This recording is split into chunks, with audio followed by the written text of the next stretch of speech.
It was just after midnight on February 20th, 1970, when a young mother named Bertha Louise Burke stepped out of her small home on East 13th Street and vanished without a trace.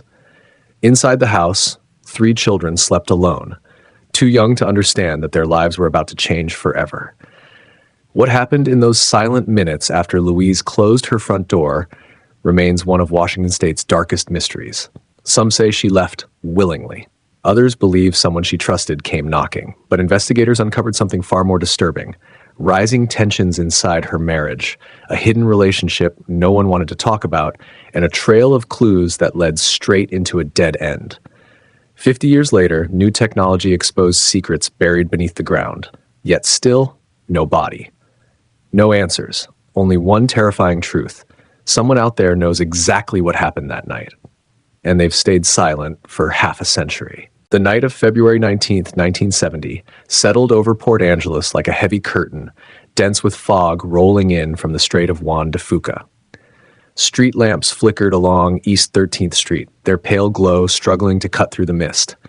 Inside a modest house in the 100 block, a woman named Bertha Louise Burke moved quietly through her dimly lit living room, unaware that these were the final documented moments of her life. She wasn't frantic, she wasn't packing, she wasn't preparing to leave forever.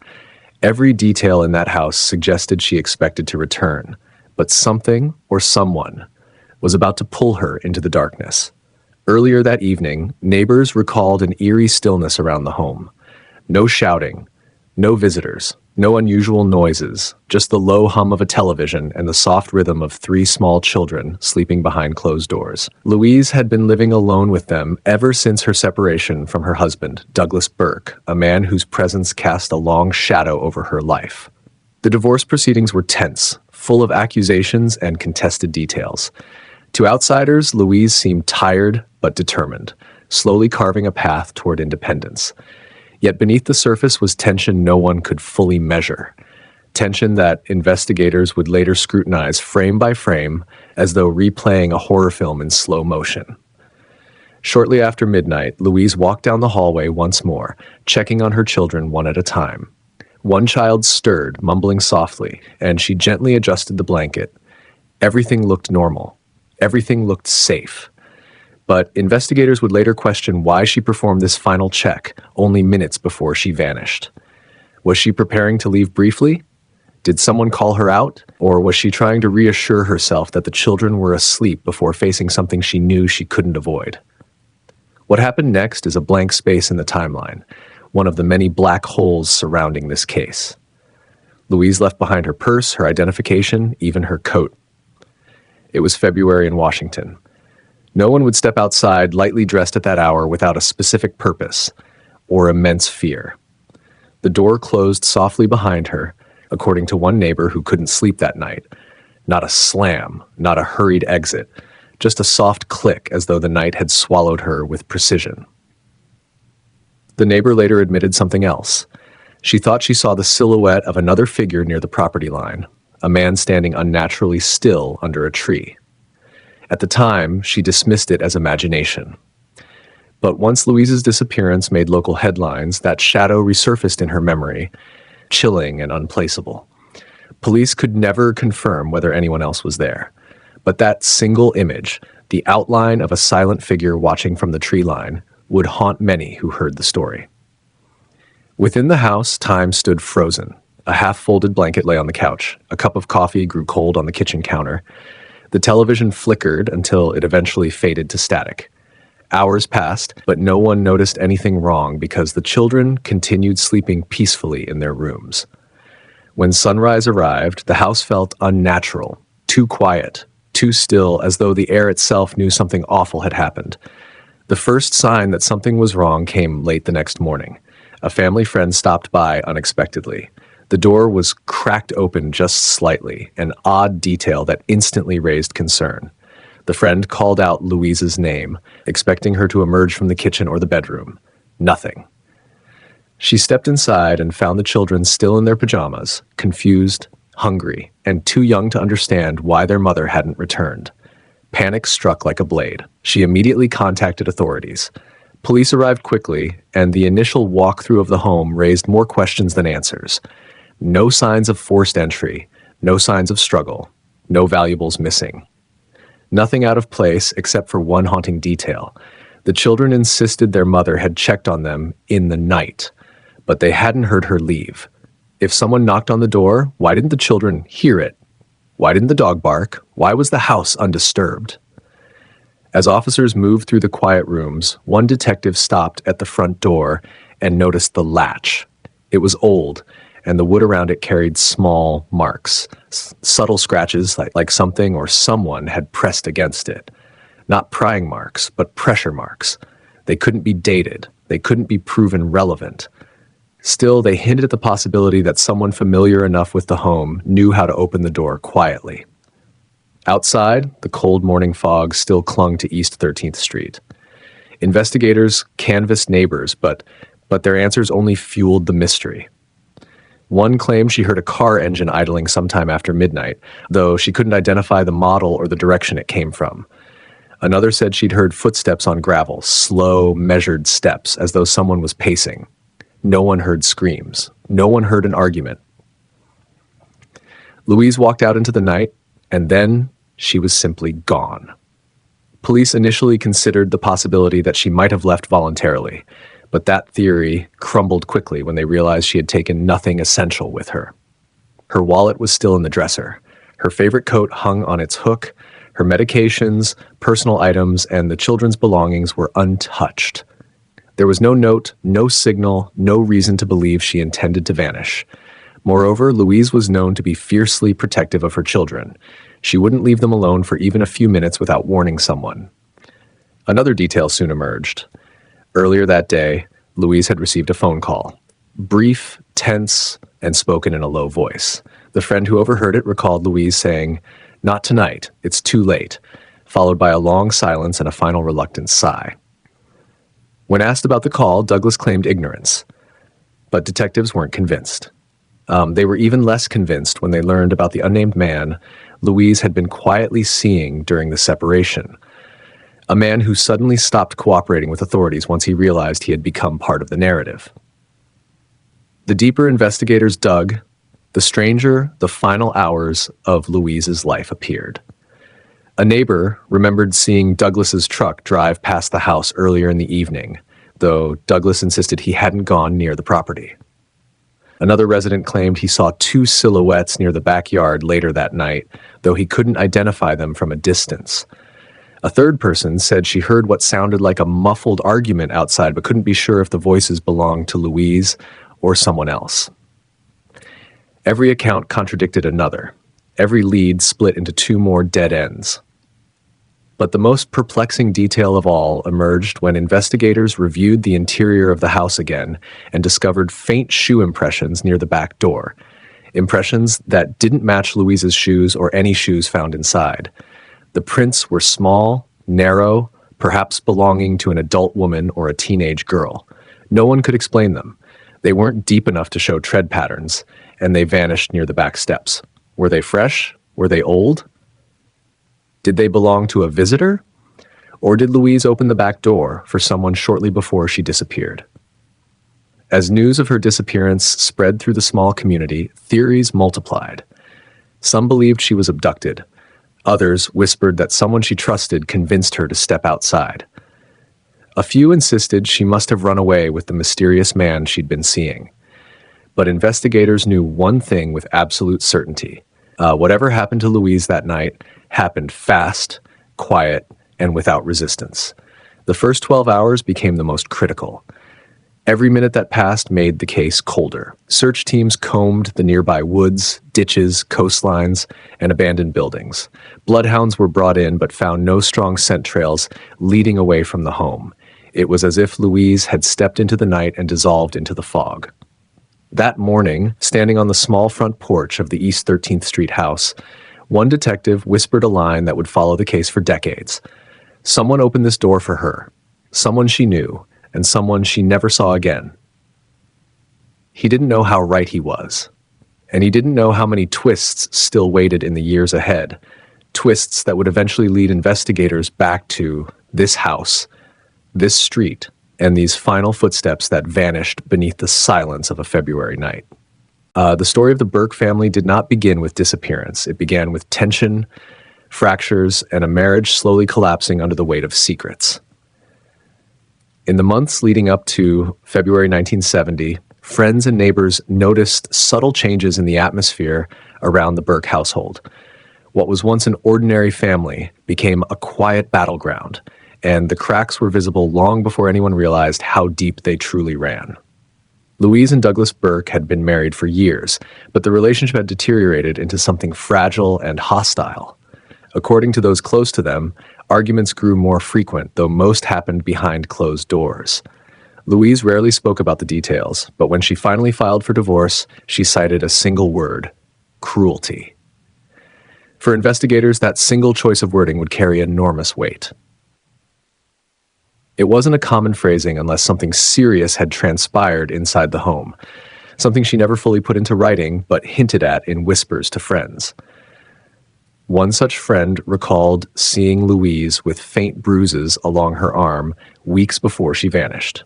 When asked about them, Louise simply shook her head and said, "It's complicated." Another neighbor said she once heard Douglas yelling in the backyard late at night, though she couldn't make out the words. All she remembered was the tense silence that followed, a silence so thick it made her shut her windows. But despite these anecdotes, no police reports documented domestic incidents. Everything was hidden, contained, muffled beneath the surface, until it was too late.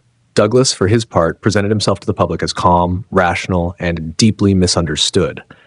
He claimed the divorce filing was emotional exaggeration and that Louise was acting irrationally. But investigators who later reviewed interviews noticed subtle inconsistencies in his statements, small deviations in timelines, shifts in tone when discussing her relationships, and an unusual eagerness to appear cooperative. To seasoned detectives, such behavior often meant someone was hiding something, even if it wasn't immediately clear what. What troubled investigators most, however, was the emotional atmosphere Louise lived in during those final weeks. She had confided in a coworker that she felt watched, though she didn't specify by whom. She also told another friend that she planned to make a big change once the divorce was finalized. Whether this meant moving away, seeking custody, or cutting off communication entirely, no one knew. The statement would later be interpreted as a sign she feared something or someone in her immediate orbit. The children, too young to understand the complexities of marital collapse, nonetheless sensed the tension. The oldest child later described to detectives how Daddy and Mommy didn't like talking anymore. The middle child, when interviewed years later, said she remembered seeing her parents exchange long stares at the dinner table without saying anything. Silence had become their new language. Silence, paired with unpredictability. In the midst of this turmoil, rumors began circulating about a man Louise had been spending time with, a man who worked at a local business and was described as gentle, kind, and attentive. Some said he gave her confidence, something she had lost over the years. Others said she was afraid of Douglas finding out. And while Louise's acquaintances believed this man offered solace, it also introduced an entirely new variable to the equation: motive. Affairs, whether real or perceived, often escalate into violence in cases like this.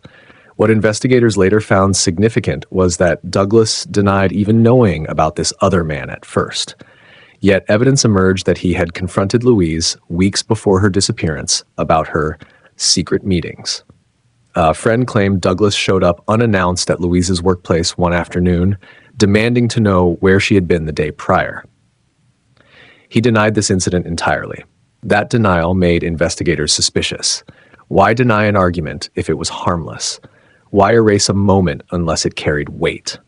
In small communities, rumors travel faster than facts. People speculated about shouting matches no one had heard, suspicious car trips, or unspoken threats. Some said Douglas had a temper. Others insisted he was unfairly judged. But as police dug deeper, they found a series of small but telling details: financial disputes in the divorce paperwork, disagreements over custody, and a pattern of Douglas monitoring Louise's movements before the separation. One particularly troubling detail emerged from a coworker who claimed Douglas once parked outside Louise's job for an hour without leaving his truck. No confrontation occurred, but his presence was unmistakable. When police asked about this, he said he was waiting for a friend, a statement no one was able to verify. Then came the strangest element, one that later gave investigators chills. A week before she disappeared, Louise told a neighbor she had a bad feeling and had started locking the doors at night even when the children were frightened of the dark. She had never been concerned about security before. Something had shifted in her mind. Something had made her afraid. But who or what triggered that fear? The tension exploded further during a court hearing 2 weeks before the disappearance. According to the clerk present, Douglas and Louise avoided eye contact the entire time, but when they walked past each other in the hallway afterward, Douglas muttered something under his breath that made Louise stiffen. She didn't turn around. She didn't respond. She simply walked away quickly, her face pale. The clerk couldn't hear the exact words, but she remembered Louise looking shaken for the rest of the afternoon. By the final days before February 20th, those close to Louise noticed she was exhausted. She had trouble sleeping. She jumped when the phone rang, and yet she told no one exactly what she feared. Perhaps she didn't want to make accusations she couldn't prove. Perhaps she believed she had more time. Perhaps she was waiting for the divorce to finalize, hoping the tension would finally end. But then came the phone call, the one she received the day before she vanished. A short, tense conversation, a refusal, a long silence, a reluctant agreement. Investigators believe that call was connected directly to her fate, though they never confirmed who was on the other end. Douglas denied calling. The other man denied calling. Yet someone reached her, and whatever was said was unsettling enough to make her pause. After she disappeared, Douglas's behavior raised even more questions. While he cooperated publicly, neighbors said he remained oddly calm, emotionless, even detached. When officers searched his property, he watched quietly, his arms folded. When asked if he was worried about Louise, he reportedly said, "She'll turn up." It wasn't the statement itself that troubled detectives. It was the tone, flat, confident, dismissive. And then was the most chilling detail of all. Douglas had told one person weeks earlier that Louise was going to do something stupid one day and regret it. The remark, overheard casually, seemed insignificant at the time. After her disappearance, it took on a darker, more ominous meaning. Could her disappearance have been the tragic result of a volatile marriage reaching its breaking point? Or was she caught between two men whose emotions collided in the worst possible way? As the investigation deepened, each new detail pointed in a different direction, and every theory opened the door to another. But one fact became painfully clear. The Burke family had been standing on unstable ground long before Louise stepped into the darkness. The turmoil inside the home didn't just precede her disappearance. It shaped it, fueled it, and possibly even dictated its outcome. And as detectives pieced together the fractured narrative of a marriage collapsing under pressure, they realized they were no longer just looking for a missing woman. They were unraveling a psychological battlefield where love, fear, anger, jealousy, and desperation had collided with devastating consequences. This wasn't just a missing persons case. It was the aftermath of a war no one knew they were fighting. One that left behind more questions than answers, more shadows than truths, and a haunting sense that the danger Louise feared had come for her sooner than she expected. The whispers began long before anyone dared to repeat them out loud. It started with a face, half remembered, half imagined, lurking at the edges of family arguments, divorce hearings, and late-night phone calls no one could trace. Neighbors spoke of a silhouette passing beneath broken street lamps, always a step too far to identify. Friends recalled seeing someone standing behind the curtains of the old house on Mariner Road, watching, waiting, as if cataloging every movement of the unraveling family inside. Yet, whenever police pressed for a name, each witness hesitated, swallowed hard, and looked away, as though uttering it would open a door they weren't prepared to walk through. The first concrete clues surfaced during the divorce proceedings.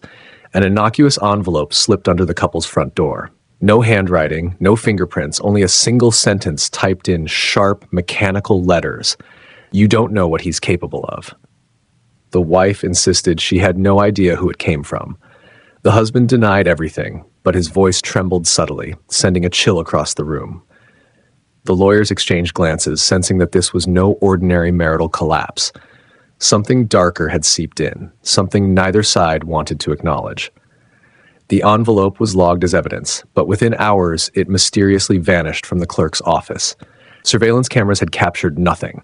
No one had seen anyone enter. The file simply had a gap where that piece should have been. Detectives began hearing the same strange detail from different corners of the family's life. A man, tall, pale, quiet, seen lingering too close to their property.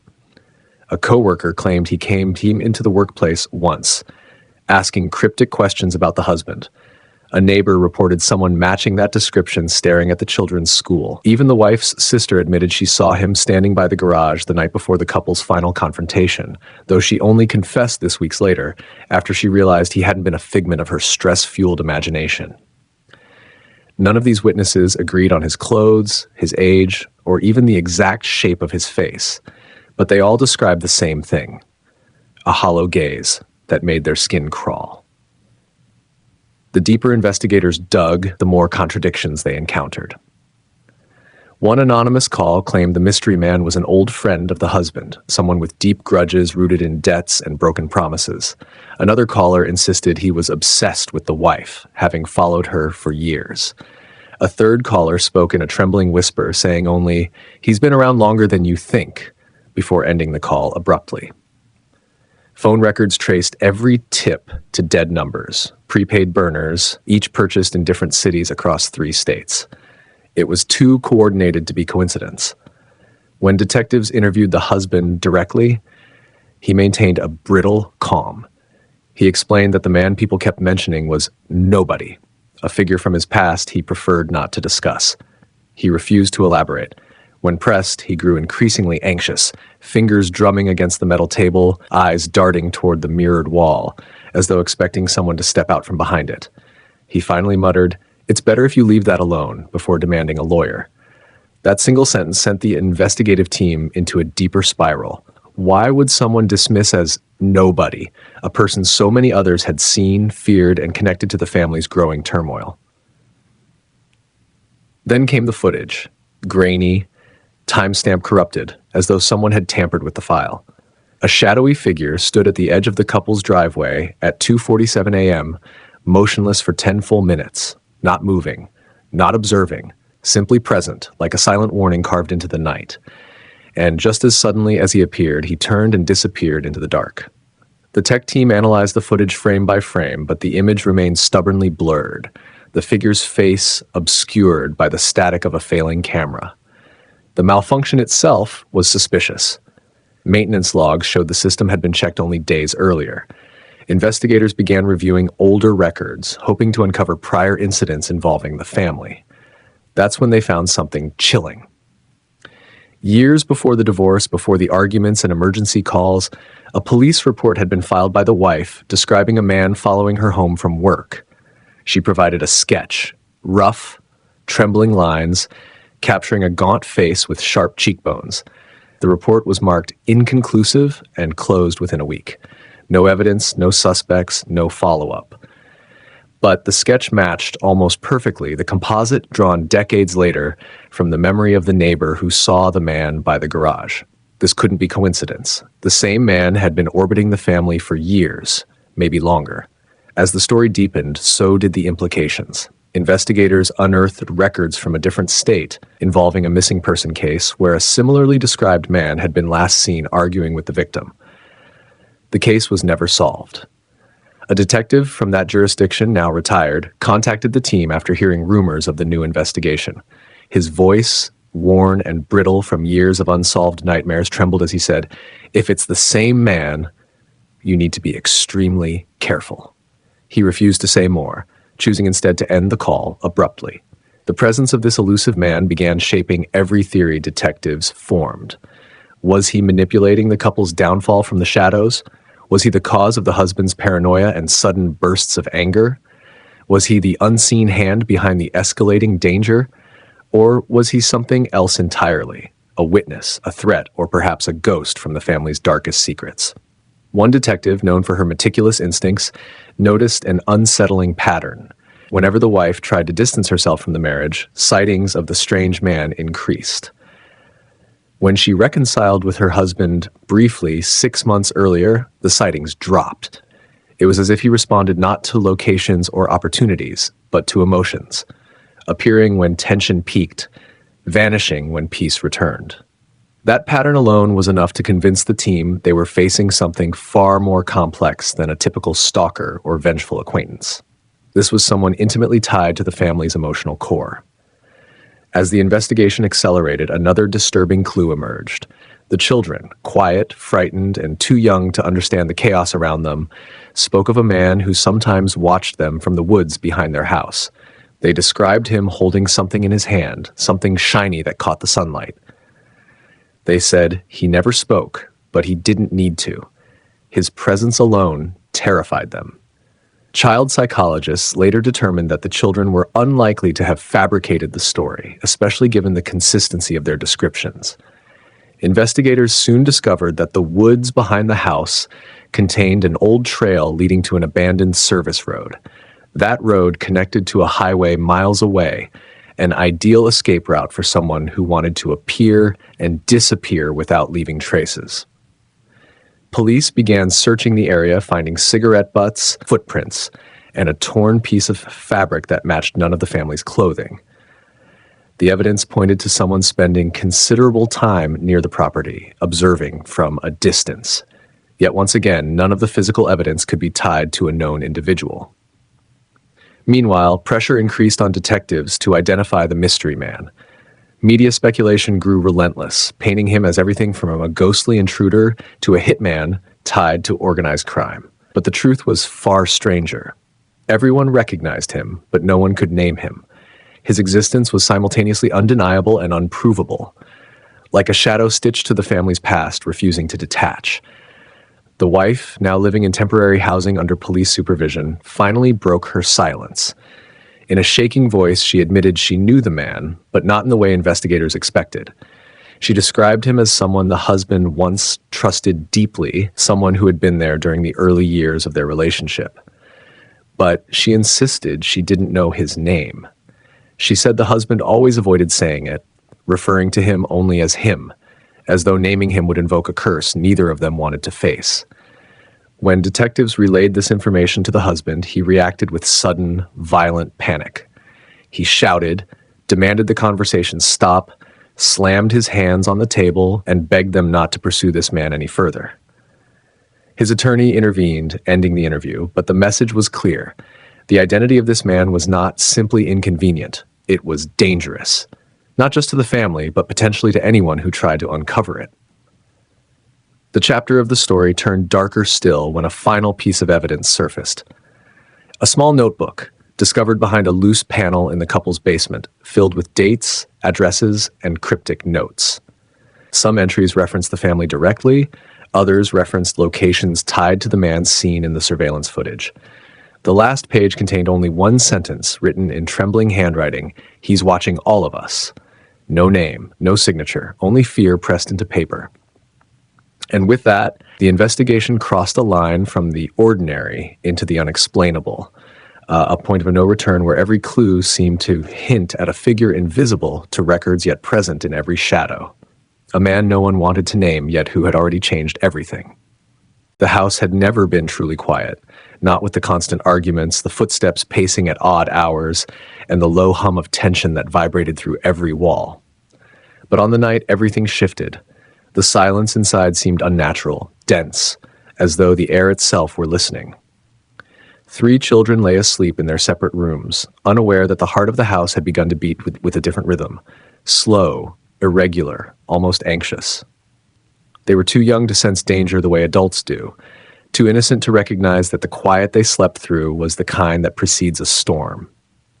The oldest, barely 10, stirred first, not because of a sound, but because of the absence of one. He later described it as a pull, like something had nudged him awake without touching him. His eyes opened to a faint glow leaking under his door, too dim to be a hallway light, too warm to be moonlight. He listened. Nothing. No footsteps.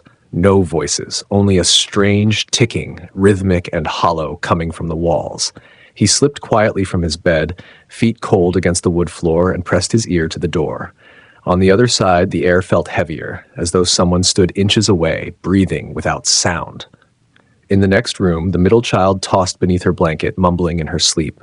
She was dreaming of the woods behind the house, the ones she had always feared, and of a man standing between the trees holding something reflective. In her dream, he didn't move. He only watched. And though she tried to run, her legs wouldn't respond. She woke with a start, heart pounding, mouth dry. Her nightlight flickered, then steadied. She called softly for her older brother, but no answer came. She climbed out of bed, small hands trembling at the sudden chill around her. The youngest, a boy of 5, slept deeply, unaware of the restless energy filling the house. His dreams were simpler, 2 hands passing him a shiny object, whispering, "Don't make a sound." He accepted it without question, the way children accept things that frighten them because they don't yet understand they should resist. That night, he clutched his blanket tightly, unaware that outside his room, shadows shifted in slow, deliberate movements. At 2 or 3 a.m., a creak echoed through the hallway, a weight settling on the old wooden floor. The older boy froze. It wasn't one of the familiar groans of the aging house. This was precise, intentional, like a footstep. He held his breath and gently turned the knob. The hallway lay empty, but something was wrong. The family photographs on the wall seemed slightly tilted, as if someone had brushed against them, and the ticking heard earlier, it had stopped. His sister peeked from her doorway, eyes wide. They didn't speak. They didn't need to. Something had woken both of them, something that didn't belong inside their home. They moved toward the youngest brother's door. As they approached, they noticed the faint sound of breathing. Slow, steady, too deep to be a child's. The older boy raised a hand, signaling his sister to stay back. He pushed the door open, inch by inch. The room was dark except for the soft glow of a nightlight shaped like a star. The youngest slept peacefully. But there was something else. The window, which their mother always locked, was open by a crack. Not wide enough for an adult to climb through, but wide enough for someone to reach in. The curtains fluttered slightly, though there was no wind outside. The older brother stepped closer and felt the cold air brush his cheek. He froze. Near the window on the floor lay a footprint, not from a shoe, bare, large, almost perfectly shaped, as though someone had pressed it into the wood grain with deliberate care. It pointed toward the bed. The older boy's breath caught. He grabbed his siblings and silently ushered them into the hallway. They needed to leave the house. Instinct told him that much. But as they moved, the lights flickered. Once, twice. Then everything went black. The sister screamed before a hand covered her mouth, the older brother's hand trembling but determined. He whispered that they needed to stay quiet. He guided them toward the stairs, relying on the faint outline of the railing illuminated by distant streetlight filtering through the curtains downstairs. Halfway down, they heard the sound, a low thump. Then another, coming from the kitchen. The children froze. The youngest, now awake and frightened, clung to his brother's shirt. The older boy motioned again for silence. He leaned forward, just enough to glimpse the shadowy outline of the kitchen doorway. Someone stood there, not moving, not breathing loudly, just standing, tall, still, watching the staircase. The boy's heart pounded so violently he worried the stranger could hear it. He backed up slowly, herding his siblings behind him. They retreated up the stairs, step by careful step, until they reached the top landing. The shadow in the kitchen didn't follow. It didn't need to. It already knew where they were. The older boy led them into the bathroom, the only room in the house with a lock that still worked. He closed the door, turned the lock gently, and pressed his ear against the wood. At first, nothing. But then came the sound of footsteps, soft, deliberate, ascending the staircase one at a time. The sister's breathing became erratic. The youngest began to whimper. The older brother wrapped his arms around both of them, whispering reassurances he didn't believe.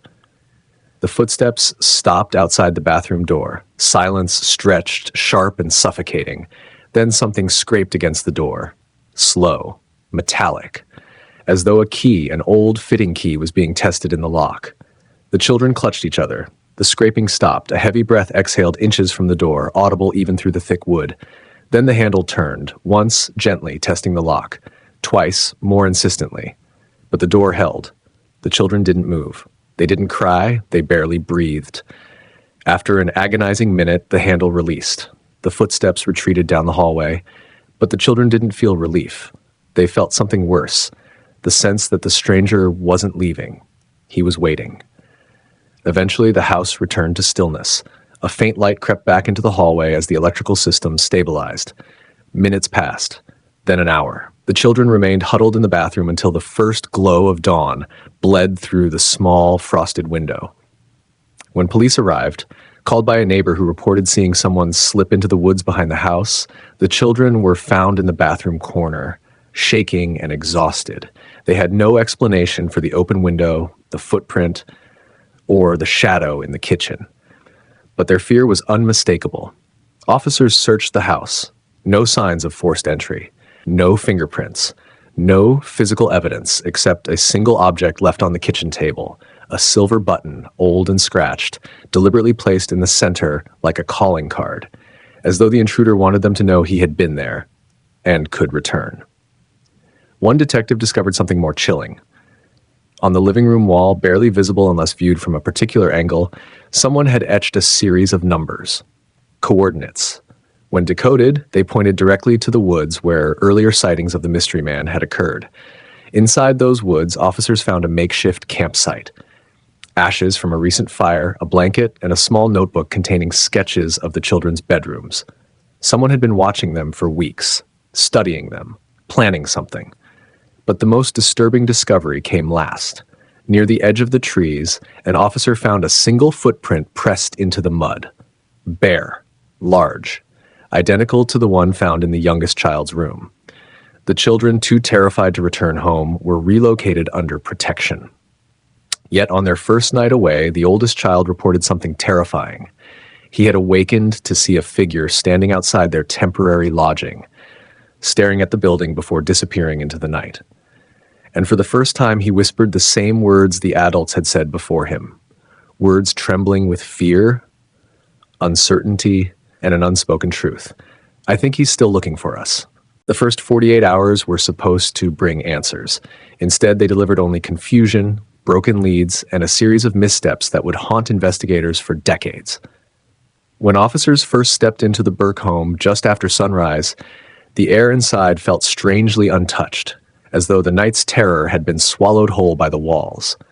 Everything was in place. No overturned furniture, no blood, no signs of a struggle. It was the kind of scene that made detectives uneasy. Too clean, too controlled, too quiet.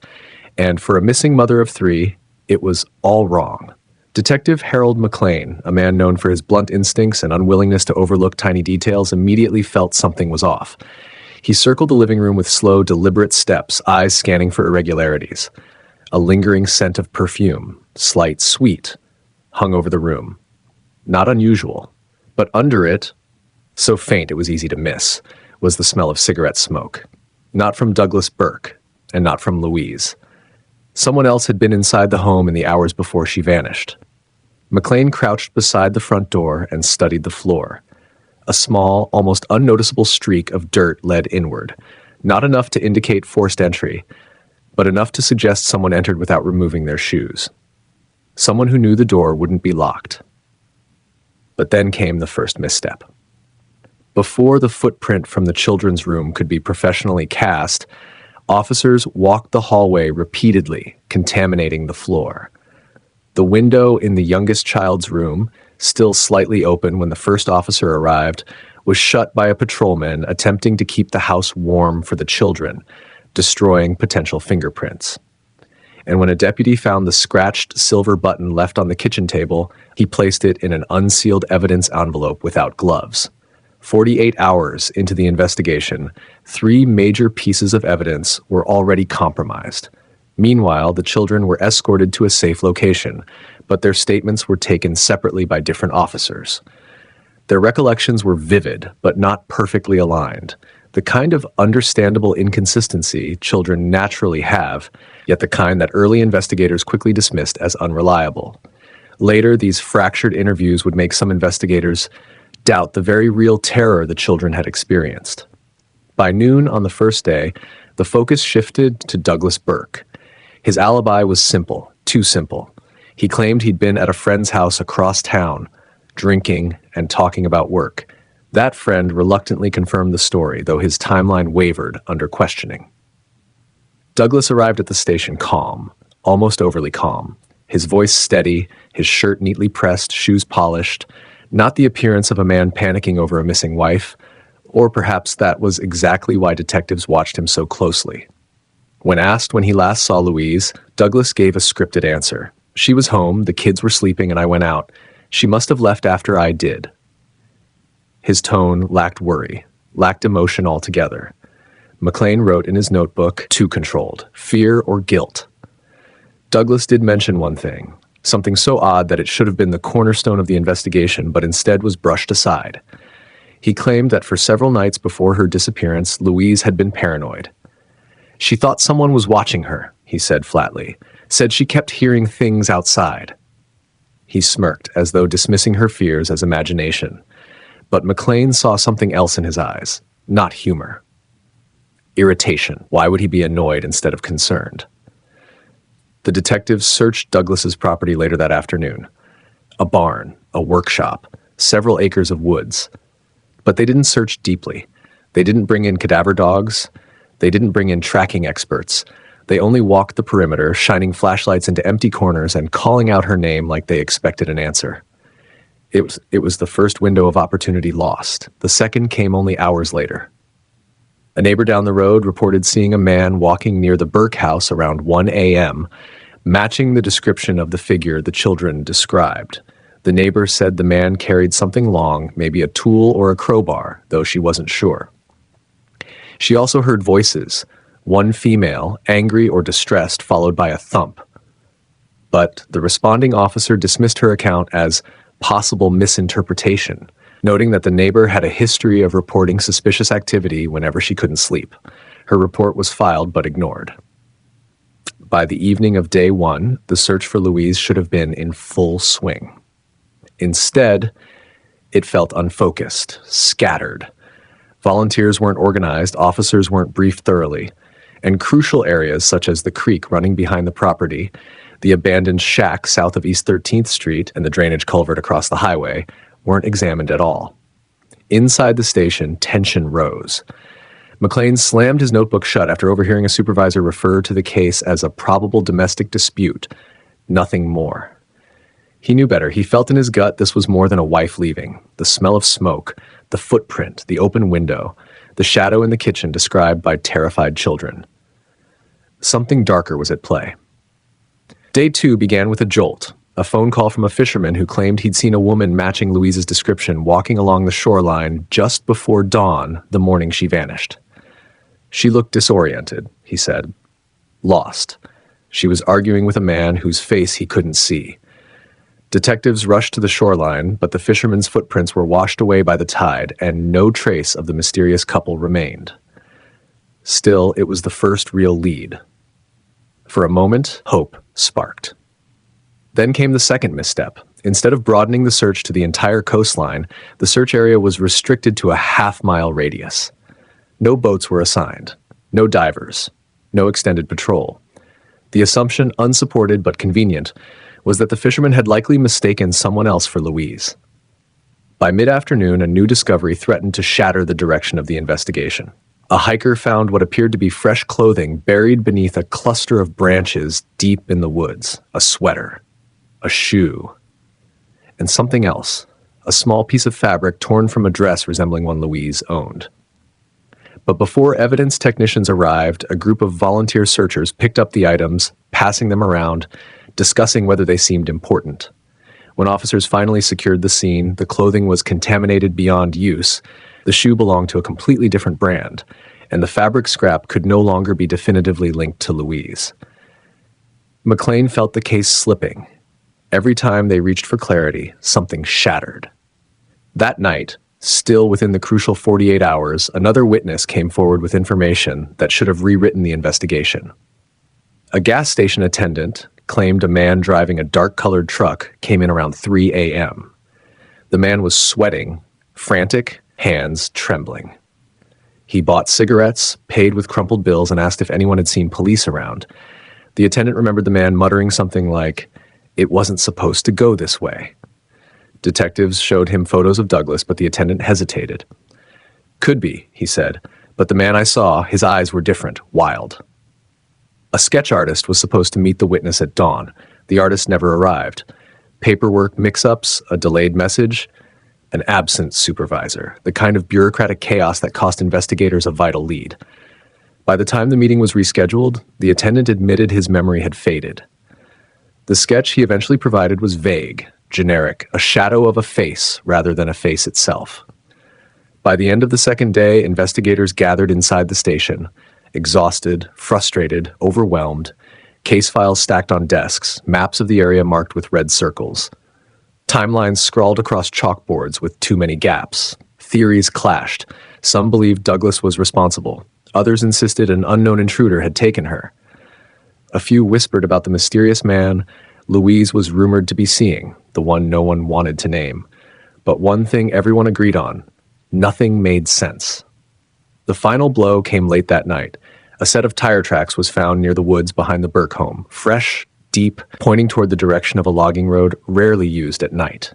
Investigators traced the pattern to a specific make and model, an older truck, possibly a Ford or Chevy. But before measurements could be taken, rain poured in unexpectedly, washing the tracks into mud. Another lead erased. McLean returned home after nearly 40 hours without sleep. He sat alone at his kitchen table, staring at the case notes spread before him. In every direction, the investigation had been crippled. Evidence lost, leads mishandled, witnesses overlooked, suspects too easily dismissed. Somewhere in those 48 hours, the truth had been right in front of them, and they had missed it. As he closed his notebook, the phone rang. A shaky voice whispered into the receiver, trembling with fear. "I think I saw him again." The man from the woods. He was watching the children. The line went dead, and McLean knew, with chilling certainty, that the case wasn't just unsolved. It was still happening. The investigation had reached a point where every direction seemed possible, and yet none of them could be proven. Detectives gathered around the war room table, scribbled maps, overlapping timelines, and a wall of photographs connected by red thread. But instead of clarity, the board resembled a maze of contradictions. Every theory had weight. Every theory had holes. Each new clue negated the one before it, and the case began to feel like a puzzle, intentionally designed to mislead. Detective McLean stood at the center of it all, exhausted but alert, studying the chaos with a deepening sense of dread. He knew cold cases didn't start out cold. They became cold because something vital was missed early on. And for the disappearance of Louise Burke, too many things had gone wrong in the first days. Now he was left chasing shadows that twisted into new shapes every time the light changed. The first and most obvious theory was the one nearly everyone whispered from the start. Douglas Burke had killed his wife. It was clean, simple, predictable, a volatile marriage, rising tension, a pending divorce, and a wife who vanished during a night packed with unexplained details. Many cases like this pointed straight to the spouse, but this case refused to fit neatly into that narrative. Douglas had an alibi, albeit shaky. He had people, though not entirely credible, claiming he'd been with them. He had no visible injuries, no physical evidence tied him to violence. The children, terrified as they were, never mentioned hearing their father inside the house that night. And yet, Douglas's calmness was disturbing. His inconsistencies, while small, raised questions. Why lie about insignificant details? Why downplay Louise's fear? Why dismiss her final days as mere nerves? Why not search for her himself? And then there was his behavior days before she vanished, parking outside her workplace, questioning her movements, confronting her in public. But even if Douglas had a motive, opportunity remained uncertain. Investigators had no time-stamped evidence placing him near the home at the crucial moment. The man seen near the property at 1 a.m. didn't entirely match his description. And Douglas didn't smoke, yet the scent in the living room unmistakably belonged to someone who did. Nothing lined up cleanly enough to move from suspicion to certainty. The second theory revolved around the mysterious unnamed man rumored to be seeing Louise. Nearly everyone who knew her had heard something about him, yet no one could provide more than fragments. A first name, a physical detail, a workplace. A few whispered moments in which Louise looked happier, lighter, or more anxious depending on who recalled the story. He existed, but barely, like a ghost hovering at the edge of the narrative. Some believed he was the key.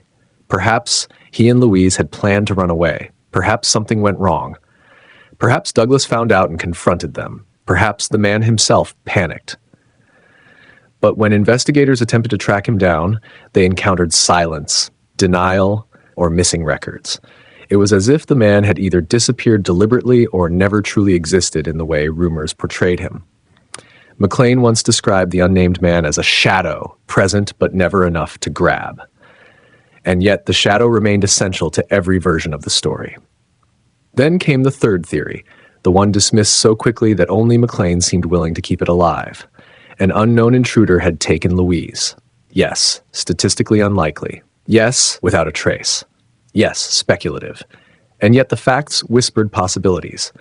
The faint footprint in the hallway, the odor of cigarette smoke from a brand neither Louise nor Douglas used, the slight opening of the window, the children's recollection of a silhouette in the kitchen, the phone call Louise had received the day before, tense enough to shake her. And then there was the fact she had told people she felt watched. McLean scribbled in his notes, "What if she was right?" The biggest problem with the intruder theory was the lack of a forced entry. But the door had not been locked that night. It didn't need to be forced. The killer could have known this, someone familiar with the family's routines, someone who had been inside before, a neighbor, a coworker, a stranger who'd been observing them quietly. The burdens of possibility were endless. And then came the strangest detail of all. A report from a woman living 3 blocks away who claimed she had been followed in the weeks before the disappearance by a man in a dark coat. Her description matched the figure seen by the children and the neighbor who heard voices outside. But she couldn't describe his face. He always kept it turned away. Still, no one connected to Louise ever reported stalking behavior. Unless, of course, she had, and no one listened. The fourth theory emerged in the form of the shoreline sighting. Perhaps Louise had left voluntarily. Perhaps she had been in distress, wandering. Perhaps she suffered a crisis or breakdown triggered by the stress of divorce. The fisherman's testimony suggested she was alive after midnight, arguing with a man. But why argue if she was leaving willingly? And where was she going without shoes, without a purse, without preparation? Running away didn't explain the silhouette inside the home, or the open window, or the cigarette smoke, or the terrified, trembling children waking to find their mother gone. Still, detectives had to consider it. After all, countless missing persons had been found alive years later, choosing disappearance over confrontation. But nothing in Louise's life indicated she wanted to abandon her children. On the contrary, every friend described her as fiercely protective. The fifth theory, the darkest and most unsettling, was that multiple people were involved. That the man the children saw was not Douglas, but someone connected to him, or vice versa. That the unnamed lover wasn't innocent nor entirely guilty, but entangled in something larger. That Louise's disappearance had been orchestrated, intentionally misdirected, and covered by conflicting lies. Perhaps someone lured her out. Perhaps someone expected her. Perhaps something escalated. Perhaps the body was moved more than once. Theories bloomed like weeds around the investigation, each sprouting a dozen new branches. The sixth theory, whispered by locals but rarely entertained by police, was that the answer lay buried on Douglas's property despite the lack of evidence. The ground-penetrating radar anomalies, the old well, the disturbed soil near the barn, all inconclusive during early searches. Too early, too rushed, too unfocused. And when investigators returned decades later, technology had improved, but memories had faded, landscapes had changed, and any trace of decomposition had long since blended with the earth. Every radar scan revealed something irregular. Every excavation revealed nothing. It was as if the land itself was playing tricks. McLean once said, "It feels like she's there and not there at the same time," a haunting contradiction that defined the entire case. But then came the most controversial theory of all, one the detectives whispered only behind closed doors. What if Louise's disappearance was connected to another unsolved case from the same region? Similar time frame, similar circumstances, a woman alone, a late-night disappearance, a man seen near the property. But when detectives tried to draw parallels, the department pushed back, claiming the cases were too far apart geographically and not clearly related. Still, McLean couldn't shake the feeling that the same invisible presence lingered over both cases, a presence the town refused to acknowledge, whether out of fear or denial. In the midst of these conflicting theories, a chilling reality took shape. The truth wasn't hiding because it was complicated. The truth was hiding because someone had buried it beneath layers of confusion, intentionally or otherwise. And every time detectives pulled on one thread, three more tangled. Witnesses contradicted one another. Evidence weakened. Motives blurred. Alibis shifted. And as more time passed, fear replaced memory. People became less certain of what they had seen. Some recanted, some exaggerated, some disappeared entirely from the narrative. The case grew colder, not because the truth wasn't there, but because it was buried under a mountain of maybe, multiple theories, zero proof. McLean returned to the investigation board late one evening, alone in the flickering fluorescent light. He stared at the photos, Louise's soft smile, Douglas's stern expression, the children's innocent faces frozen in time. He traced a finger along the red thread connecting each theory, each suspect, each clue, and whispered to himself, "One of these is the truth. But which one?"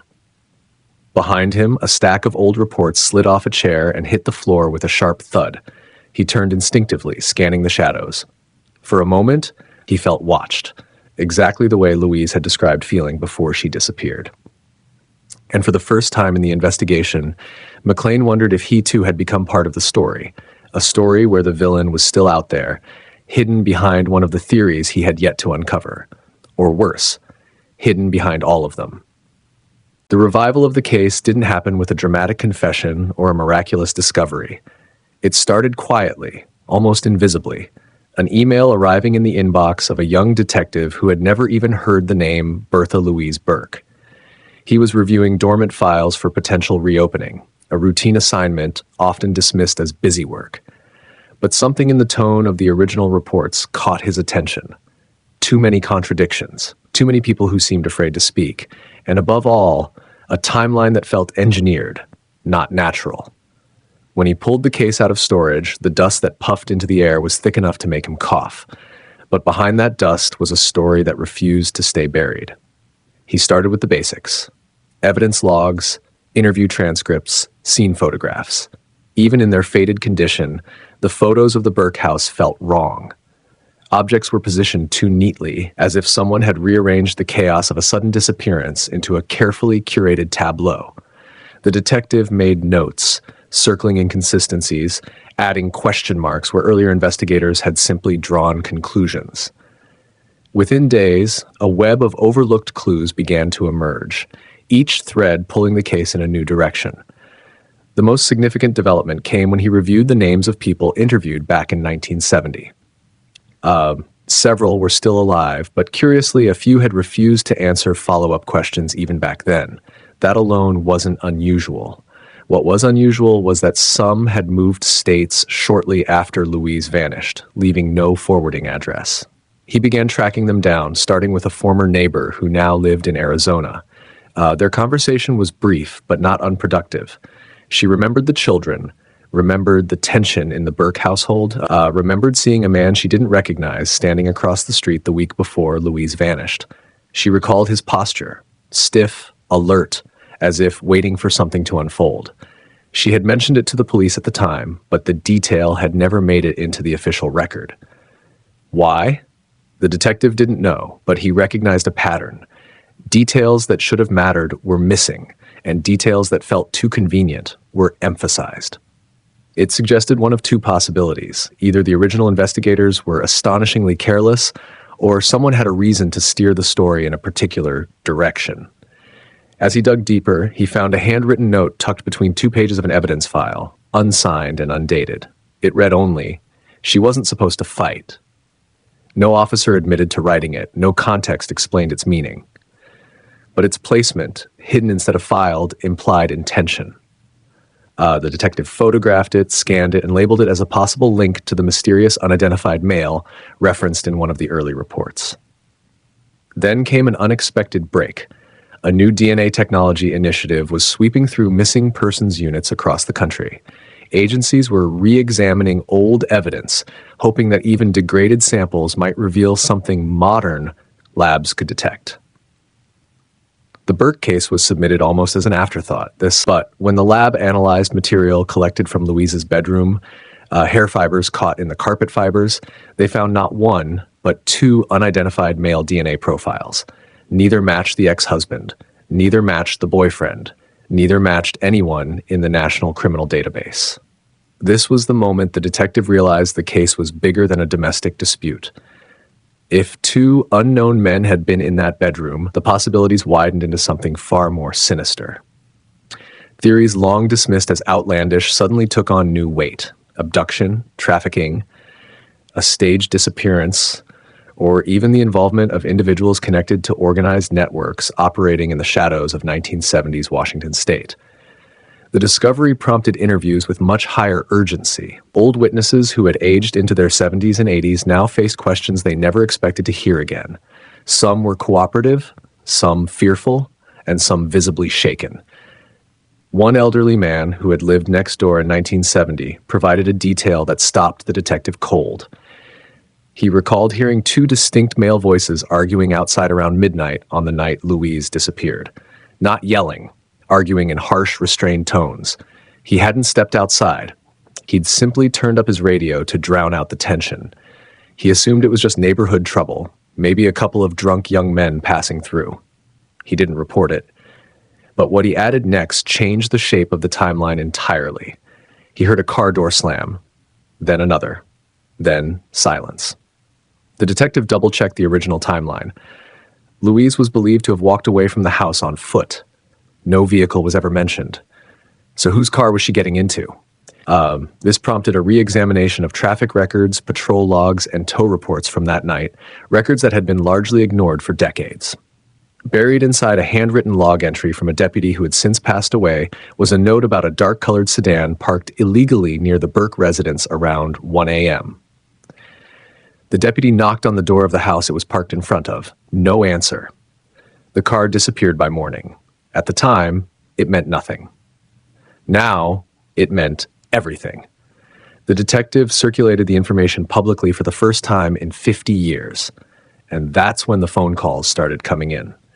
Anonymous tips, vague sightings, people who suddenly remembered things they'd forgotten or suppressed.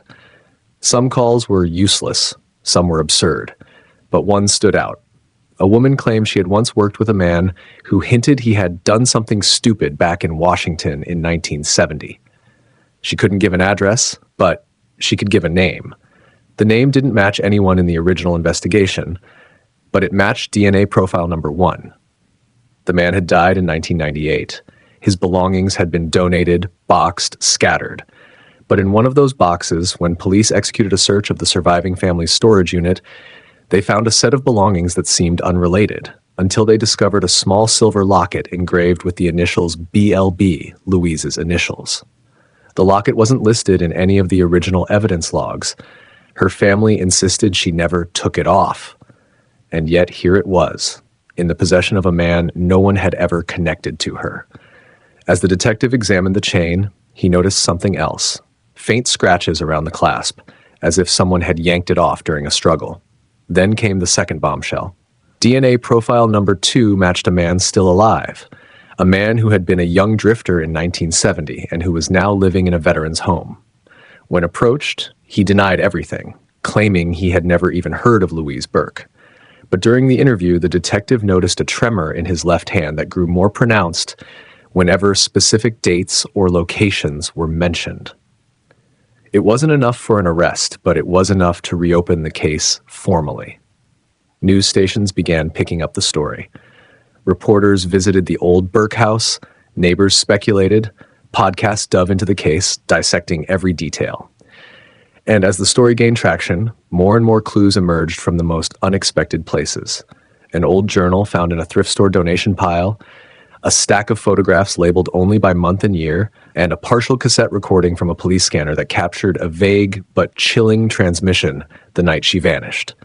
Female, uncooperative, 2 males on scene, requesting immediate backup.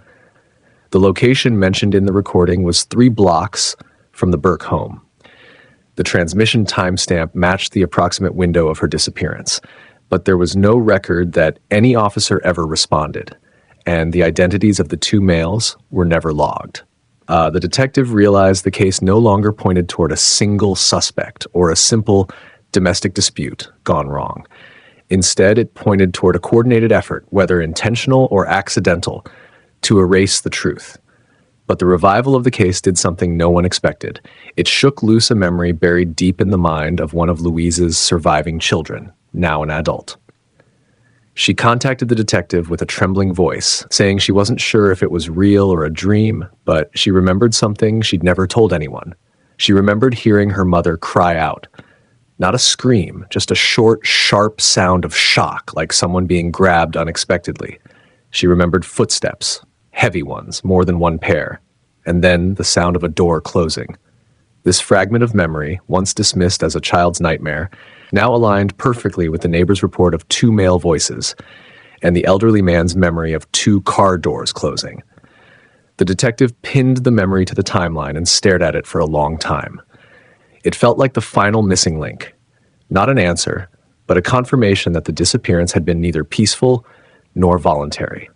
Now, for the first time in 50 years, the case of Bertha Louise Burke was not only alive, it was inches away from exposing a truth someone had fought desperately to keep hidden.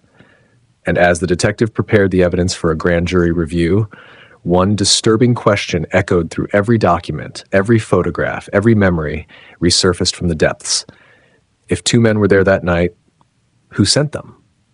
When the decision was made to bring in ground-penetrating radar, the atmosphere inside the sheriff's office shifted instantly. This wasn't just another file review. This was the moment the investigation stepped out of the past and collided head-on with modern technology. Technology capable of uncovering what human eyes had missed for more than half a century. The detective who reopened the file stood by the window as technicians unloaded their equipment. Bulky radar antennas, sensors, digital monitors, the kind of gear usually reserved for search and rescue operations or geological surveys. But today, it was being deployed to find one woman who vanished in 1970. The target was a small piece of land behind a house Louise once visited frequently, property that had changed owners many times. On paper, it was unremarkable. A patch of dry grass, an old shed leaning slightly to one side, and a scattering of forgotten tools rusting under decades of rain. Yet, witnesses from the past had described strange activities on that lot. Late-night digging, flashlights moving behind the fence, a truck that came and went without anyone knowing who it belonged to.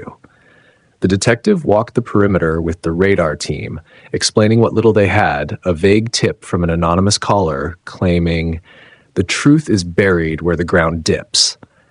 It wasn't much, but in a case like this, even a cryptic sentence could be a breakthrough. The technicians calibrated their instruments, sending rhythmic pulses of energy deep into the soil. Every sweep produced jagged lines on the monitor, waves of grayscale static that only trained eyes could read. At first, the results were ordinary: rocks, roots, compacted earth. Then, as they neared the base of the shed, the radar delivered something different. A sharp, rectangular anomaly appeared beneath the surface, an outline too clean, too deliberate to be natural. The technician froze. He traced the shape again, and again it responded with the same unmistakable contour. Something man-made was buried roughly 4 feet down.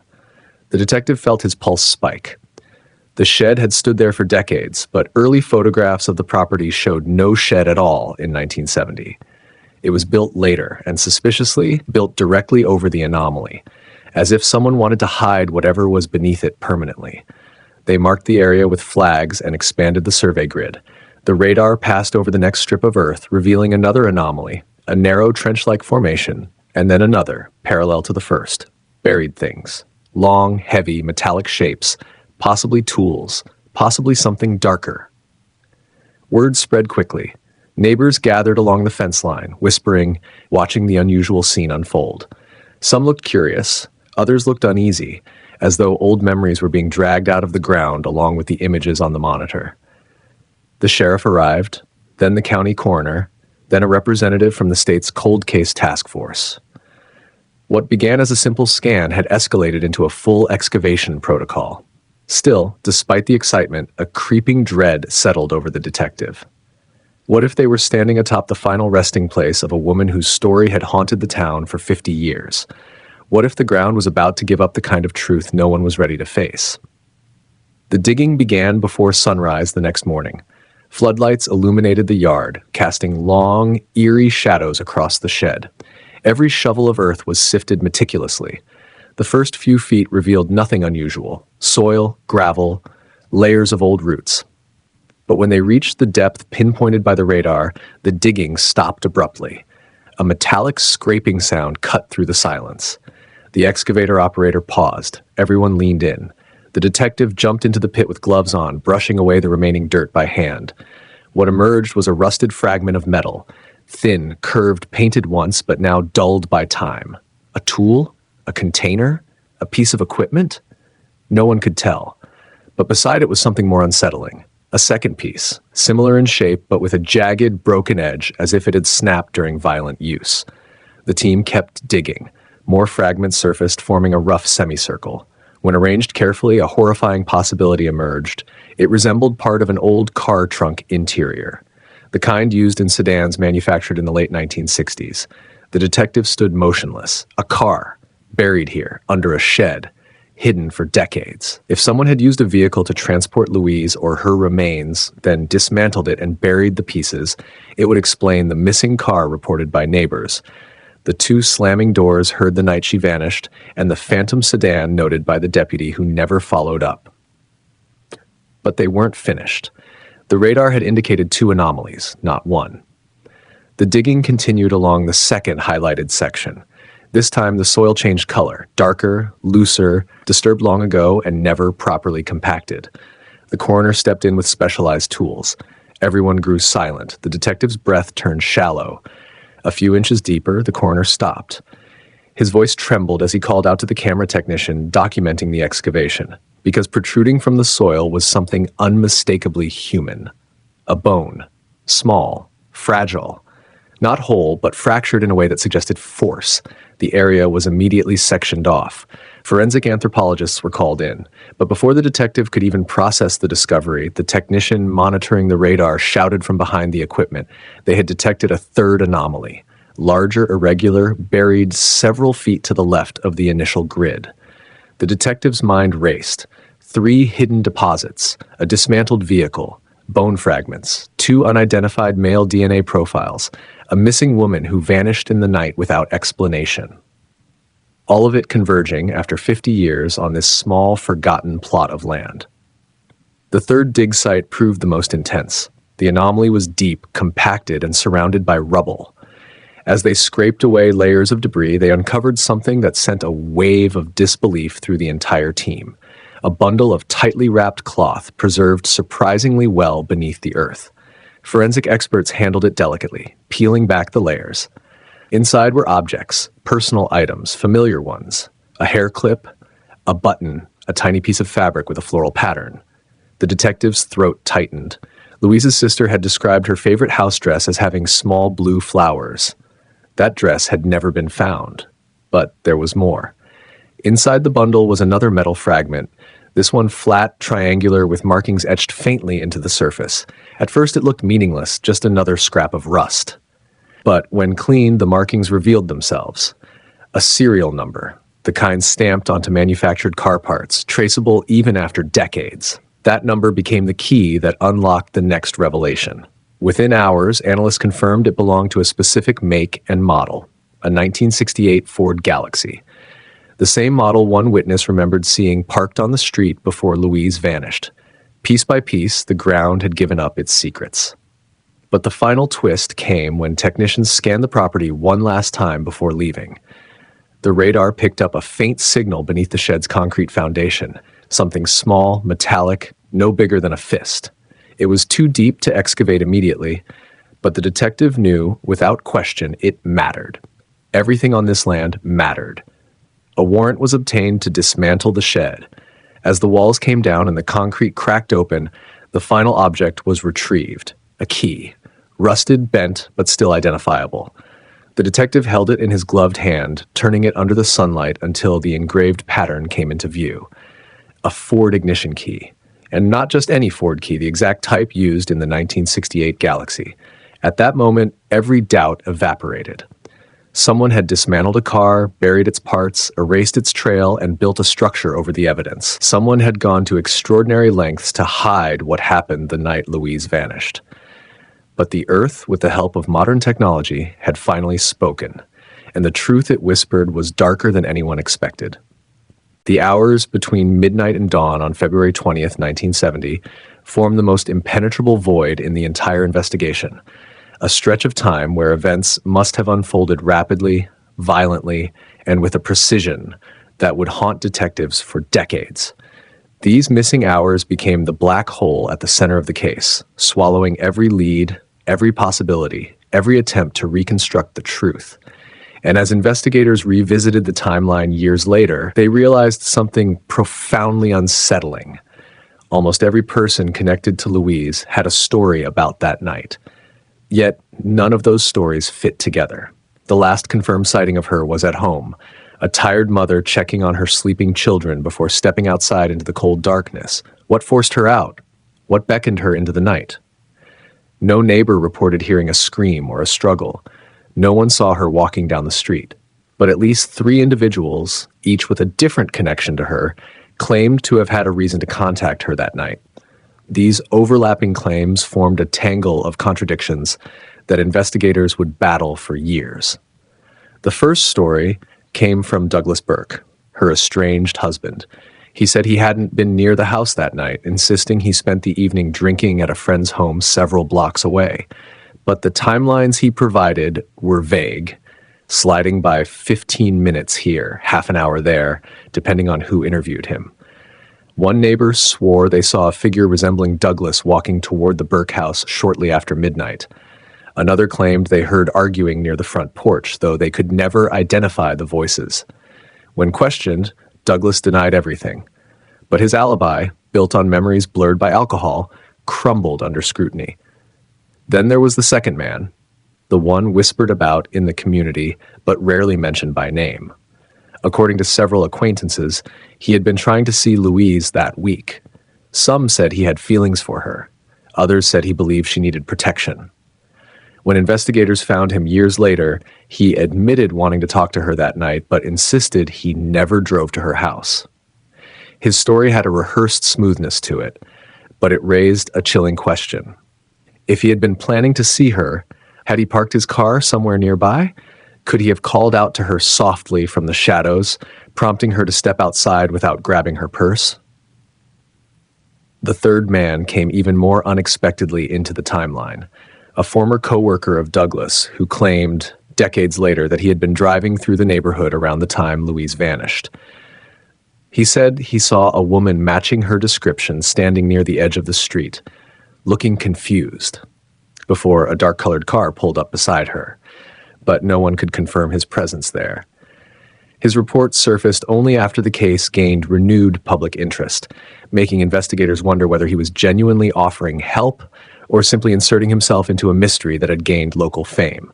3 men, 3 different stories, all circling the same window of time, none overlapping cleanly enough to create a coherent picture.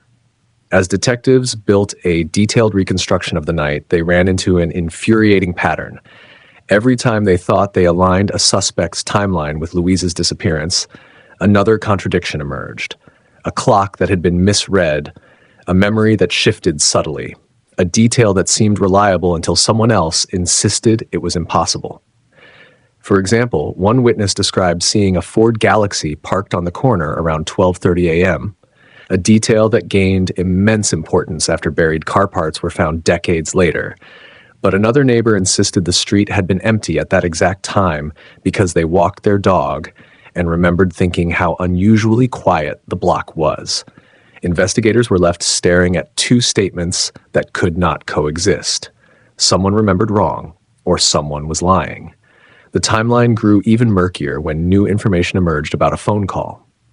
A friend of Louise claimed she had received a strange call from her around 11:45 p.m., just minutes before Louise was believed to have stepped outside. In that call, Louise whispered something unintelligible, paused, and then said she needed to go. The friend thought it might have been the children waking up. But after learning about the impending divorce, she wondered if someone else had been inside the house with her. No one could prove the call even happened. Phone logs from 1970 were incomplete, but the possibility cast a dark shadow over the official timeline. The next clue surfaced from an unexpected angle. A retired deputy who handled complaints in that neighborhood during the early morning hours reported hearing 2 sharp car door slams sometime around 2 a.m. To him, it was nothing unusual, just another late-night arrival. But when questioned decades later, he remembered the sound clearly because he had been parked only a block away writing a report. If Louise had been forced into a car or willingly stepped into one, those 2 slams could have been hers. But the deputy had never connected the noise to her disappearance. It was only after radar revealed buried car parts that the sound resurfaced in his memory like a fragment of a nightmare. What made these missing hours even more sinister was the behavior of several people after sunrise. When relatives arrived at the house and discovered the children alone, they said the kids were confused but calm. One child reportedly said, "Mommy went outside to talk to the man." When asked who the man was, the child shrugged. But another child contradicted this, saying their mother had been scared before she left. A third insisted they didn't hear her leave at all. Piecing together the children's memories, filtered through their ages and the trauma of that morning, proved impossible. Every detail seemed meaningful, but none could stand on its own. And then there was the most baffling mystery: the gap between when she left the house and when anyone realized she was missing. Those hours sat like a cold, silent void at the center of the investigation. No confirmed sighting, no noise, no note. Nothing disturbed inside the home. No sign of struggle. Just 3 small children asleep in their beds, unaware that the world outside had already changed forever. One theory suggested she left willingly to meet someone she trusted, expecting to return quickly. Another proposed she was lured outside under false pretenses.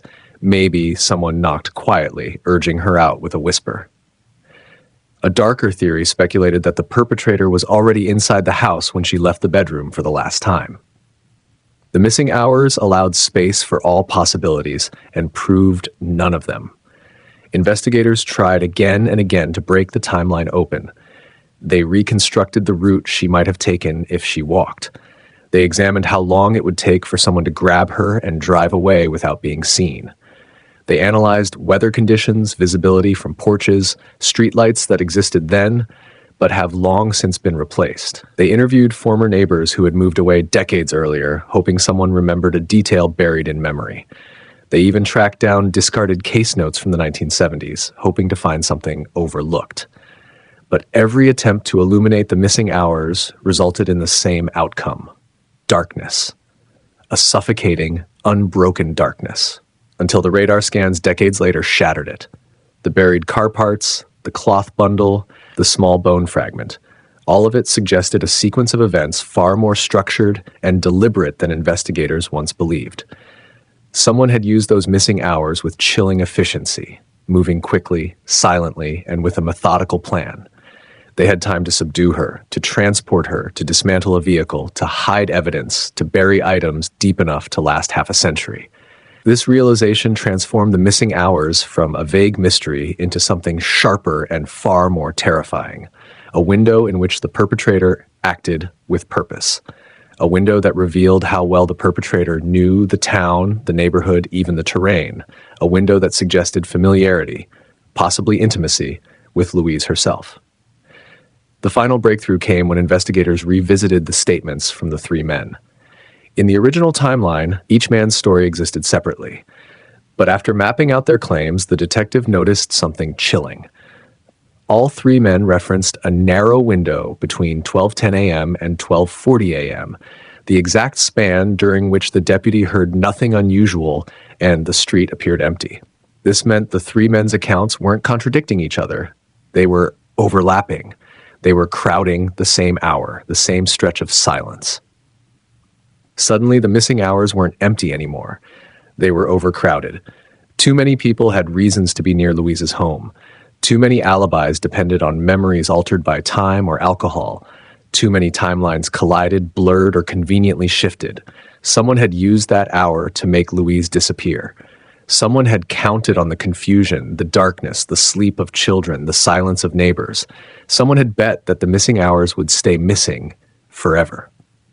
But after 50 years, those hours were finally waking up, dragging their secrets back into the light. The first time investigators looked back at the trail of clues that had once seemed promising, many of them felt a quiet, sinking shame. On paper, the leads had appeared solid, actionable even. But under the dim light of hindsight, each one unraveled into a tangle of misdirection, false assumptions, and coincidences dressed up as evidence. It began with a single anonymous phone call placed just before dawn on day 3 of the investigation, a call that claimed to reveal everything. The voice on the line was shaky, hurried, almost theatrical. He insisted he had seen the missing children with a man at a rural truck stop 30 miles outside town. He described the man in detail, tall, lean, with a limp in his left leg and a large scar running across his cheek. It was so specific that detectives mobilized immediately, splitting into 2 teams and racing toward the highway like they were chasing the one thread that could finally unravel the mystery. But when they got there, nothing. No witnesses remembered seeing the children. The security cameras had already taped over the footage, and the man with the limp and the scar, he existed only in the frantic imagination of an anonymous caller who never phoned again. Some officers believed the call was meant to pull resources away from the real crime scene.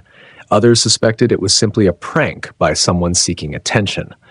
But a handful wondered whether the caller had been close to the real perpetrator, perhaps even the perpetrator himself, testing how quickly police would respond, or how easily they could be manipulated. Another lead came from a neighbor who swore she had seen a strange, dark-colored sedan cruising the street multiple times the night before the children disappeared. She described it as lurking, which immediately set off alarms. Detectives canvassed the area, found grainy footage on a convenience store camera, and spent days trying to enhance an image that refused to become clear. The sedan's license plate was a blur shaped like nothing. Its driver appeared as a silhouette impossible to identify, and when officers finally located a vehicle that matched the vague description, they discovered it belonged to a college student who had been delivering food that night as a side job. His alibis were airtight. That lead collapsed as well. But the worst of the false leads, the one that consumed weeks and nearly derailed the entire investigation, centered around a local man with a criminal record. He had a history of petty theft, a temper known to flare, and a living situation that raised more than a few eyebrows. An isolated trailer with boarded-up windows and a habit of staying awake until sunrise. When detectives learned he had been near the area at roughly the time the children were last seen, they poured their energy into turning him into the main suspect. They searched his trailer, questioned him for hours, interviewed acquaintances, and tried desperately to connect him to the disappearance. But there was nothing, not a shred. He had been walking home from a late shift, minding his own business. Nonetheless, the rumors spread like wildfire. The media caught wind of his name, plastering his mugshot next to headlines that hinted at guilt. For a moment, the town convinced itself the case was solved before it ever truly began. And when the man was eventually cleared, he was left with a shattered reputation and a fear of leaving his home. That lead, too, had gone nowhere, but not before leaving collateral damage that couldn't be undone. Detectives also received a tip about a woman who allegedly knew something. She lived alone, a recluse rarely seen outside her yard except to tend to her dogs. A mail carrier claimed she had cried out something suspicious the week of the disappearance. Something like, they know everything." It sounded sinister enough to investigate. Police interviewed her twice. They searched her property, they dug through her shed, they even examined the soil of her garden because someone thought it looked recently disturbed. Every step revealed the same result. The woman was simply lonely, mentally exhausted, and struggling with anxiety that made her mutter to herself. Her strange behavior had nothing to do with the case. Still, she became another casualty of a lead that collapsed into dust.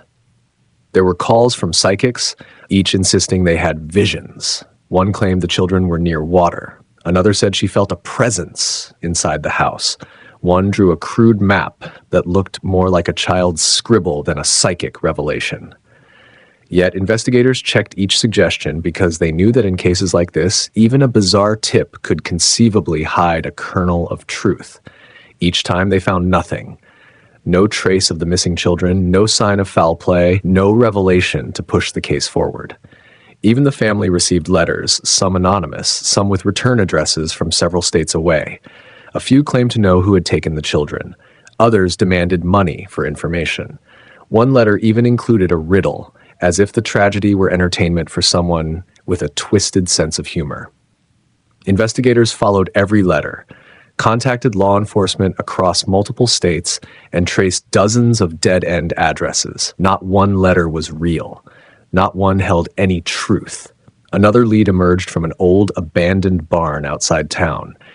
Teenagers exploring the area reported hearing strange noises, echoes, they said, like someone tapping metal or dragging heavy objects across the floor. The description was eerie enough to attract investigators who arrived expecting to find some sign of life. They conducted a full sweep, flashlights illuminating dust and shadows. At one point, an officer found what he thought were markings on the floor, scratches that looked suspiciously like they had been made recently. For several hours, they combed through the barn with increasing urgency, imagining the children might somehow be inside.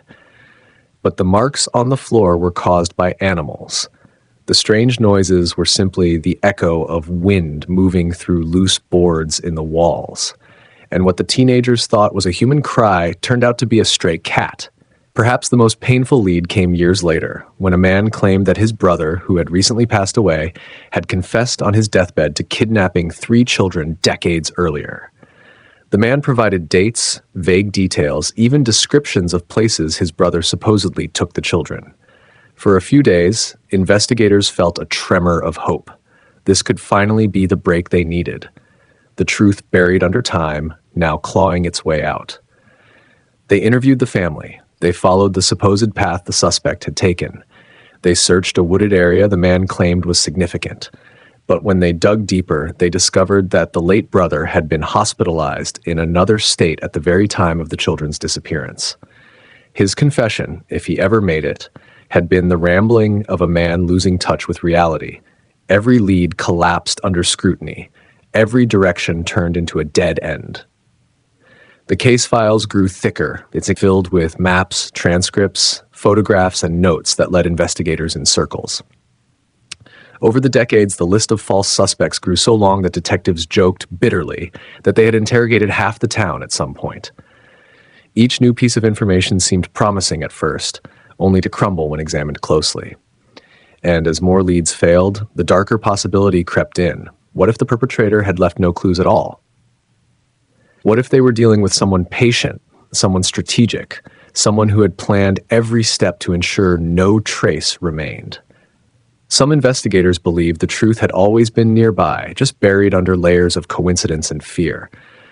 Others believed the case was built on foundations so cracked that nothing could ever truly be solved. But all of them agreed on one thing. The leads that had once given them hope had ultimately pushed them further from the truth than anyone expected. And somewhere, hidden in the thousands of pages of interviews and reports, the real clue, the one that mattered, might still be waiting, unnoticed, buried among the countless leads that went nowhere. Silence entered the investigation long before anyone recognized its power. At first, detectives thought the absence of new information was simply a dead stretch, an unfortunate lull in a case already plagued with false leads. But soon they realized this silence wasn't empty at all. It was intentional, heavy, and shaped by people who refused to speak, memories that had been quietly edited, and truths that no one wanted to acknowledge. It began with the neighbors. During the first days of the investigation, they were eager to talk. They filled the air with theories, offered coffee to the investigators, and insisted they wanted to help. But as the days passed and the children remained missing, something shifted. Doors that had once opened easily now stayed closed. Smiles faded into guarded expressions. People answered questions with rehearsed lines or vague recollections that never led anywhere. Some neighbors began avoiding eye contact. Others seemed nervous when detectives approached, retreating into their homes with mumbled excuses. For investigators, it was like the entire street had swallowed its voice overnight. The silence grew more suspicious when officers revisited earlier testimony. One neighbor, who originally claimed to hear nothing unusual, admitted, under gentle pressure, that she'd been awake most of the night, sitting in her kitchen, but couldn't recall why she failed to mention it earlier.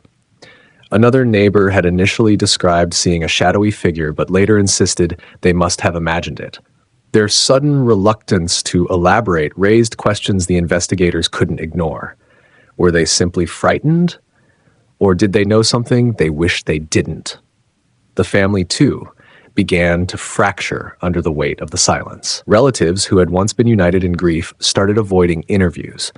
One aunt, who had been vocal in the beginning, suddenly refused to speak to police entirely, claiming she was overwhelmed and emotionally exhausted. But detectives sensed something deeper. There was a tension whenever her name was mentioned, subtle but unmistakable. A cousin, during an interview, slipped and referenced an argument that had taken place the night before the disappearance, an argument that had never appeared in any official report. When detectives pressed him for details, he froze, as if realizing he had revealed something he shouldn't. After a long pause, he dismissed it as a misunderstanding. But investigators noted that his refusal to clarify came with trembling hands. And then there was the father. His grief was complicated, unpredictable. Sometimes he insisted on helping with the search, knocking on doors and joining police on late-night canvassing rides. Other times he withdrew completely, disappearing for hours without telling anyone where he'd gone. When detectives asked him to retrace his steps from the night the children vanished, he grew defensive, as if the request itself was an accusation. He claimed that trauma affected his memory. But it wasn't the gaps in memory that troubled detectives. It was the anger that surfaced whenever they asked him to fill them. Silence also crept into the professional community. A former police officer who lived 2 blocks away gave a brief statement early in the case, insisting he had heard nothing. Years later, when a new detective revisited old witnesses, the former officer's story changed slightly. He admitted he had heard a car door slam around midnight, but dismissed it at the time, thinking someone was simply coming home late. When asked why he hadn't mentioned it earlier, he shrugged and said he didn't think it mattered. But the hesitation in his eyes made investigators wonder. Had he ignored something critical, or was he choosing not to tell everything?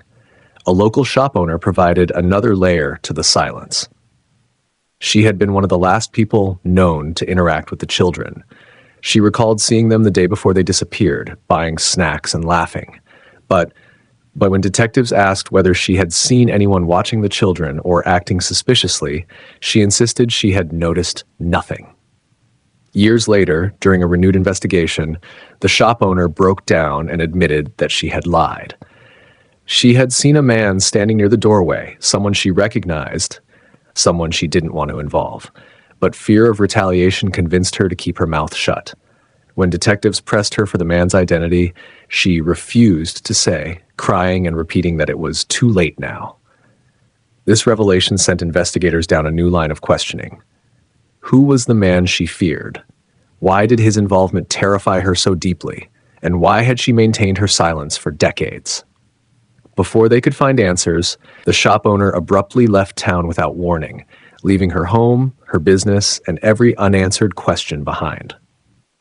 Another chilling moment came when detectives looked into the missing hours surrounding the night of the disappearance and discovered a curious pattern. Several individuals who lived near the family had gaps in their own recollections. One man claimed he slept through the entire night, but his phone records showed he had made a call around 2 a.m. that he couldn't explain.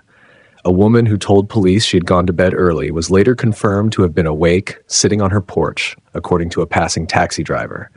When detectives re-interviewed her, she denied the taxi driver's account so adamantly that it felt almost scripted.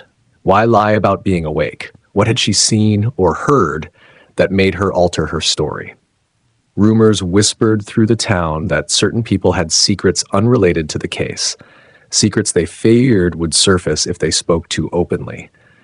A married couple with a known history of domestic conflict insisted they had nothing to hide, yet their stories about that night never aligned. A teenager, now grown, confessed years later that he had heard screams, but was too afraid to tell anyone because he thought he might be accused of involvement. Silence took on a life of its own. It wasn't just missing information, it was information deliberately being withheld. Detectives began to suspect that the truth wasn't buried under evidence. It was buried under fear. Fear of consequences, fear of conflict, fear of being blamed, fear of discovering that someone close to them, someone they trusted, might be involved. This fear only grew stronger when a new lead emerged, suggesting that multiple individuals had been near the house during the window of time when the children vanished. One of them was a family friend who had insisted for decades that he had been out of town, but a neighbor remembered seeing his truck parked near the home. When police confronted him, he reacted with indignation, accusing them of harassment. He maintained his alibi, yet refused to provide any proof of his whereabouts. Without evidence to contradict him, detectives could do nothing but record the inconsistency, another piece of silence masquerading as truth. Years later, when the case went public again during a documentary series, dozens of new witnesses came forward. Some claimed they had remembered things they once forgot. Others admitted they had stayed quiet out of fear of being ridiculed or dismissed. A few confessed they had been pressured by family members not to talk to police. Investigators found themselves sorting through statements that were decades late and riddled with contradictions. Yet, in these late confessions, a common theme appeared. Many people had been afraid of the same individual. The same name appeared in multiple accounts, and spoken in whispers, accompanied by nervous glances. But when detectives tried to follow this thread, they hit a wall of silence, so thick it felt orchestrated. People refused to elaborate. They denied ever mentioning the person. Some wouldn't even confirm knowing him. It was as if the entire community had collectively agreed to bury the truth. And in that suffocating quiet, investigators realized something devastating. The case wasn't unsolvable because evidence was missing. It was unsolvable because people had chosen to hide what they knew. Silence had become the most impenetrable barrier of all, and somewhere behind that silence, behind the fear, the half-truths, the evasions, lay the answer to what happened on that terrible night. No one ever expected the final question, the one whispered for more than half a century, to lead investigators into a labyrinth of contradiction, fear, and fragments of truth that never quite fit together. Yet as the final threads of the case came under renewed scrutiny, one realization emerged with chilling clarity. The answer was never in the evidence. It was in the pattern. The pattern of lies, omissions, inconsistencies, and memories that bent and twisted depending on who was speaking, or refusing to speak at all. To understand what may have truly happened that night, investigators had to reconstruct a timeline built not from hard proof, but from the spaces between it, the absences, the gaps, the silences that had swallowed this case whole. And when all those cracks were examined closely, a picture began to form. Imperfect, blurred at the edges, but unmistakably pointing in one direction.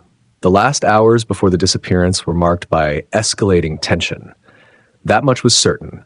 Louise had confided in at least one friend that she feared a confrontation, but what kind of confrontation remained a mystery. Some believed it involved her estranged husband. Others were convinced it revolved around the unnamed man whose presence had hovered over the investigation like a shadow no one dared look at directly. What is clear is that multiple people knew she felt unsafe, and none of them spoke loudly enough to stop what came next. Around midnight, a noise outside the house was reported by at least two individuals, though both later changed their stories. One described it as a car door, another as a thud. Neither could or would give more detail. But something happened in that narrow window of time when the street lay silent and the children slept upstairs. Did she step outside willingly? Investigators doubt it. Her purse was still inside, her shoes were by the door, and there were no signs she was preparing to leave for long. It suggests she either expected to return within minutes or never had the choice. Then there was the man the shop owner feared, the one she refused to name, the one whose presence near the house that night was mentioned in passing by several witnesses, only for those same witnesses to retract their statements later. The man who seemed to move through the investigation like smoke, visible only at the edges, disappearing the moment someone tried to grasp him. Was he involved, or was he just another coincidence in a case overflowing with them? Decades later, when ground-penetrating radar revealed anomalies in a patch of earth near land connected to the family, the hope of finally solving the case surged. But the excavation yielded nothing. No remains, no clothing, no trace of a struggle. The ground itself seemed to mock investigators, as though the truth had slipped through their fingers just moments before the shovel touched dirt. This led officials to revisit another long-suspected possibility, that Louise was never buried at all, that she may have been transported elsewhere, quickly, efficiently, in the dead of night, by someone who knew exactly where to go. If that theory is true, then the answers likely lie miles away from the neighborhood that has spent 50 years haunted by her absence. But the most unsettling possibility involves the people closest to her. Not because they were proven guilty, none were, but because their stories never aligned, their timelines never matched, their memories twisted themselves into knots whenever questions sharpened. The estranged husband's sudden disappearances in the days following the incident, the family members who contradicted one another repeatedly, the friend who insisted she saw Louise earlier than she realistically could have, the neighbor who admitted to hearing voices but later recanted, the man whose truck was seen near the home despite his insistence he had been out of town, the shop owner who fled before she could be questioned again. One person lying is suspicious. An entire circle bending the truth is something else entirely. As investigators pieced everything together, a phrase they had used often in the early years resurfaced: conspiracy of silence. Not a coordinated plot, but a silent agreement, spoken or unspoken, that some truths were too dangerous to reveal. Perhaps people feared revenge. Perhaps they feared tearing apart families. Or perhaps after so much time passed, they feared discovering they had been right all along. The most plausible reconstruction of that night goes like this. Louise opened her door expecting to confront someone she knew, someone she believed she could reason with. Something happened. An argument, an escalation, a sudden act of violence. It was fast, quiet, deliberate, and by the time the sun rose, the person responsible had removed all evidence of the encounter. Others saw or heard fragments but said nothing, whether out of fear, loyalty, or guilt. And the truth was buried, not underground, but in the minds of those who refused to speak. But there is one final twist. In recent years, as the case resurfaced online, anonymous messages began appearing on small forums and obscure comment threads. A few were dismissed as hoaxes, but one message caught investigators' attention. It described details never released to the public, details only someone present that night could know. The message ended with a chilling line: "Everyone thinks she vanished, but she didn't. She was taken, and the person who took her has been hiding in plain sight ever since." The account was traced to a deactivated email address, no identity, no location, nothing to follow up on, and yet the message lingers, a final reminder that someone, somewhere, still holds the key to everything. So what really happened? The truth is that the story of that night is a mosaic made from broken pieces, some real, some distorted, some withheld intentionally. But among all the theories, one fact remains impossible to ignore. Louise didn't simply disappear. Someone made sure she never came back. And until the silence breaks, until the person who wrote that message stops hiding, the question will remain unanswered, echoing through the decades. Who took her and why?